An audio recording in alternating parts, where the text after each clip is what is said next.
Call me a glutton for punishment, but I've owned quite a few black vehicles over the years. 4 of those vehicles have been Jeeps.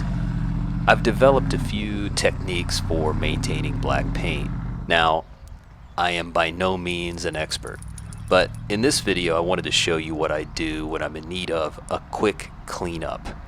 One of the frustrating things that I found over the years with black vehicles is that sometimes a quick wash and dry actually leaves the vehicle looking worse than it did before you started. So this is what works for me.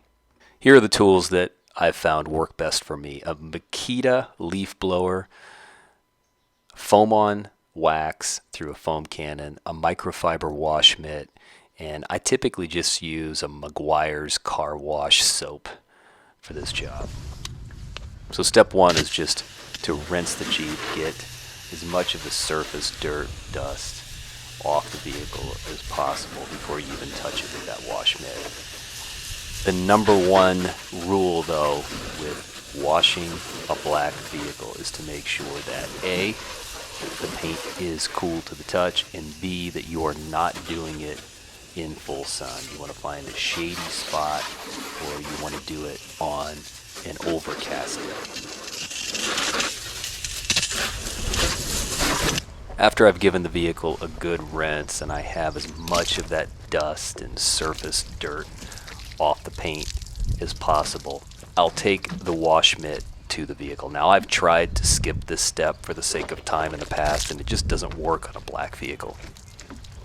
I've had silver vehicles in the past and they were so easy to maintain I could easily skip this step, but not with black paint. You have to go over it with a wash mitt and make sure you get the rest of the dirt and the grime off the paint. One of the concerns with black paint is causing swirl marks in the clear coat, so I always make sure that I rinse the mitt out before I use it on the Jeep. And I lived this nightmare the first Jeep that I bought. As a matter of fact, I bought it at night. I was young, I was naive. When I saw the Jeep in the sunlight the next day, I was not happy. There were swirl marks throughout the paint. Now, this was back in the days when vehicles actually sat on the lot long enough to be washed, and I would imagine that's how it happened. The Jeep was new, it only had a few miles on it, but I'm sure it had sat on that lot long enough to be either ran through a car wash or to be washed with the mitt that was dirty, and I was never happy with that paint. So, come to think of it, that first black Jeep that I bought with swirl marks in the clear coat, it's not the only new vehicle that I've bought that was black and had imperfections in the clear coat. So I'm paranoid and try to be extra careful. Once I feel fairly confident that I got the dirt off the Jeep with the wash mitt, it's time to give the paint another rinse to get all the soap off the paint before you lay on the foam wax.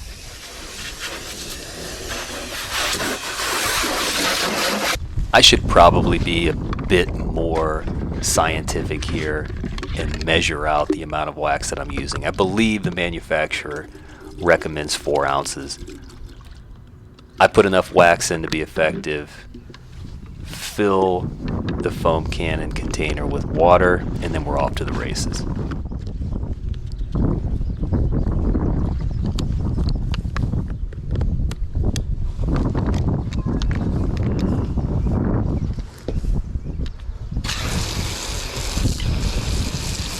Now, as you can see, I don't have an expensive foam cannon, but that's okay. I'm not a professional detailer. I'm just a guy with a couple black vehicles that likes to keep them looking presentable.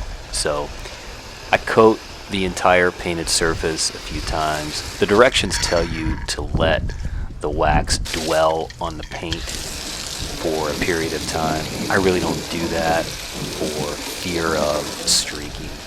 And you'll notice that I try to keep the spray on foam on wax off the soft top. I'm sure it would be okay. Not only do I apply the wax to the painted surface, but I also apply the wax to the windows and the wheels. I don't see any reason not to do that.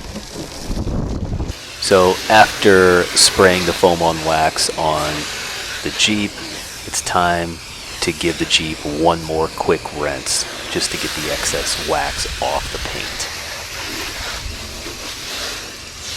Cool thing is, I don't know if you'll be able to see it in this video, but you can tell that the paint beads and repels water much better after using the foam on wax than it did prior to. Now, this is not a long-term solution.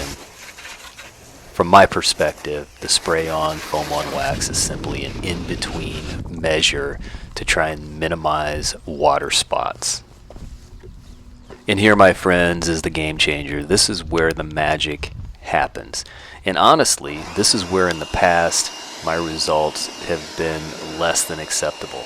Unless I had a stack of clean microfiber towels at the ready, I would end up with streaks and water spots, and often would end up needing to use a quick detailer or a spray on wax and a towel to get a result that I was okay with. Using the blower has been a game changer for me. Now, I started out using a leaf blower that was electric. It was a bit of a pain to deal with, and when I found this Makita, I decided to give it a try, and I've been really happy. I've heard that they sell units made specifically for car detailing, and I'm sure those would be fantastic. But for me, the Makita was convenient. I already had Makita batteries at the ready, so it works for me, and definitely better than using towels and ending up with streaks.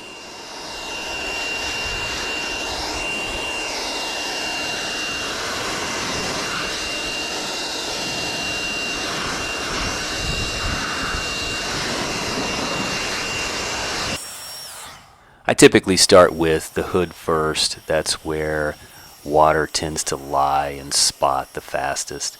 And then I work side to side from the top down and using gravity to my advantage. Another thing that I found helps after giving the initial go round is to open each door and do the door individually. Now, you could stay out here and use this blower for 30 minutes if you had enough batteries and enough patience, and if you were striving for perfection. But that's not really what this technique is about. This is all about getting the Jeep presentable with the minimal amount of effort. So I'll typically go around a few times and call it quits, and at that point the Jeep's not perfect, but it looks a hell of a lot better than it did when I started. Another benefit of using the blower instead of towels is getting the water out of all of those nooks and crannies that the Jeep has. If you've owned a Jeep in the past, you know that there are all kinds of places for water to hide and drip on the paint and create water spots, especially when you're running the soft top. That canvas, that twill holds water, and where the windows connect to the tub is really difficult to get with a towel. So using the blower makes that easier. Also, on the 392 hood emblem, before I was using the blower, I would always have nasty water spots on the paint inside the numbers, and I wasn't quite sure how to fix that. But the blowers fix that because you can spend a little bit of extra time there and get all of that water out from underneath the emblems on the hood. So there you have it, and for what it's worth, my technique for a quick make a black vehicle look presentable: wash, wax, and dry. As I've said a few times in this video, I'm far from a professional detailer, and I would love feedback. If you have any ideas, please comment below. I'm always looking for ways to improve my car cleaning game. Like, subscribe, tell all of your Jeep fanatic friends about the channel. Take care.